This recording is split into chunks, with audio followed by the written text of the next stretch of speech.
Super star Rajinikanth அவர் நடிப்பில் வெளியான கூலி திரைப்படம். அதாவது இந்த படம் வந்து வெளியாகும்போது ஏ சர்டிஃபிகேட் இது கொடுத்தாங்க. ஒரு மிகப்பெரிய அதிர்ச்சியை நமக்கெல்லாம் ஏற்படுத்துச்சு. ஏன்னா என்னடா இது ஏ சர்டிஃபிகேட் அப்படிங்கிறாங்களே, ஏன்னா ஃபேமிலியாக பார்க்கணுன்னு விருப்பப்படுவாங்களே அப்படின்னு நம்ம நினச்சோம். பட் அந்த ஏ சர்டிஃபிகேட் எல்லாம் ஒரு பிரச்சனையும் இல்லாமல் எல்லோரும் அந்த படத்தை பார்த்து ரசிச்சிருக்காங்க அப்படிங்கிறது அதற்கு கிடைக்கிற அந்த பாக்ஸ் ஆஃபீஸ் நம்பரை வச்சு நம்மளால் கண்டிப்பாக உணர முடியுதுங்க.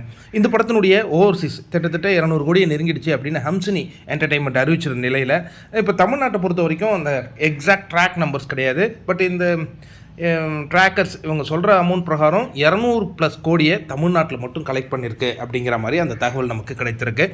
ரொம்ப மகிழ்ச்சியான ஒரு விஷயம். ஏன்னா தமிழ்நாட்டை பொறுத்த வரைக்கும் முதல் 4 நாட்கள் இந்த படம் எங்கேயுமே ஒரு சீட்டு கூட கிடைக்காம ரன் ஆன அந்த காட்சிகளை பார்க்கணும். இதுவரையும் தமிழ் திரையுலகில் அந்த மாதிரி ஒரு அதிசயம் நடந்தது. ஒரு தேட்டரில் ஒரு டிக்கெட் கூட இல்லை. ஏன்னா அந்த அளவு பயங்கர டிமாண்டாக போச்சு அப்படிங்கிற மாதிரி சொன்னாங்க.